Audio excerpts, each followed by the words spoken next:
Hey friends, it's Hope, and today I am back to do my all-time favorite video that I do on my YouTube channel, and that is my best in books. And for this episode, of course, it is my best in books for April. So without further ado, let's just get started. So the first category are my favorite female and male characters that I read this month. And for me, it was such an easy decision because these two characters really stood out and I adored them through the whole novel. And for me, my favorite female character that I read was Vita from Never Fade by Alexandra Bracken. Why I love Vita so much is she is such a kick-butt character, and she's not afraid to let you know what she thinks, and she is just super outgoing and, like I just said, just totally kick-butt. I just love when my female characters don't sit around and sulk all throughout the book, and so yeah, I totally loved Vita's character in this novel. And then my favorite male character this month was Trent from 10 Tiny Breaths. This novel was written by K.A. Tucker, and it was my first K.A. Tucker book, and I really enjoyed it. And I love Trent's character because he was just so lovable. You know those characters, when you read about them, they just have that personality that you just can't help but love. Well, that was Trent, and he was just irresistible and kind and was really a protector in this novel, and so it was easy to fall in love with him. My next category is the book that gave me the best feels, and for this one, it was definitely Isla in the Happily Ever After by Stephanie Perkins. This is the third book in the companion series that she's written, and I really enjoyed it. I actually rated this book a 5 out of 5 stars, and Stephanie Perkins books always just give me so many happy feels. This novel definitely had me on quite the roller coaster. I just felt so many emotions, and I adored this book. The next category is the book that I read this month that had the best plot twist. And for me, that was 10 Tiny Breaths by K.A. Tucker. Now, throughout this novel, you know that these two characters have some type of backstory. Both of the characters are somewhat a little bit mysterious, which makes the novel really fun.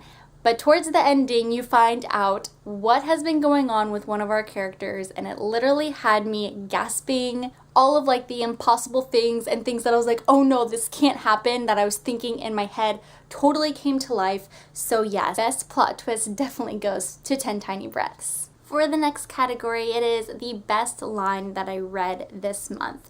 And actually, I have 3 of them, and they all come from Ugly Love by Colleen Hoover, but 2 of them are kind of like spoilers, so I can't read those. So this is actually like my third favorite. Like the other 2 are definitely way higher on the list, but like I said, they're spoilery and I don't want to spoil you guys because you definitely need to read this novel. So we'll go with the less spoiler one, and here it is from Ugly Love by Colleen Hoover. When I kissed all the other girls, I felt pleasure. That's why people enjoy kissing, because it feels good. But when you like to kiss someone because of who she is, the difference isn't found in the pleasure. The difference is found in the pain you feel when you're not kissing her.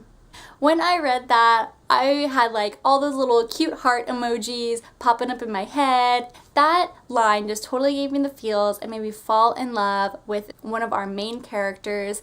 And like I said, there are so many great lines in this novel. I wish I could read them all to you. So what I'm trying to say is, if you're looking for some great lines, you're looking for a great story, definitely pick up Ugly Love by Colleen Hoover.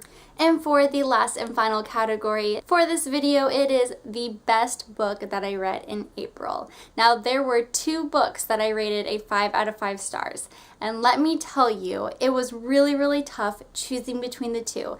But what I decided was to choose the one that I am still thinking about today, and I definitely have to give it to Winger by Andrew Smith. This is a YA contemporary book, and it is told in the point of view of a 14-year-old high school boy. I would have never guessed, picking up this book, that I was going to love it as much as I did, but let me tell you guys, I adored this novel. It was so different from any other YA contemporary book that I've ever read. I don't read a lot of books told from like a male's point of view, and so that was actually really nice and kind of refreshing. And it was one of those novels where it was really easy to relate to the main character and kind of feel what he was feeling, which was totally bizarre because I'm a 26-year-old female and not a 14-year-old male. So yeah, that was really cool. I praise Andrew Smith for allowing me to kind of just walk through the main character's shoes. And if you guys are looking for a YA contemporary book that has a little bit of a different feel, then I definitely suggest you guys picking up Winger. Alright friends, well that wraps it up for this month's Best in Books. I hope you guys enjoyed. Let me know below what your favorite book of this month was. I hope you guys have a great day, and I'm sure I will see you soon. Bye!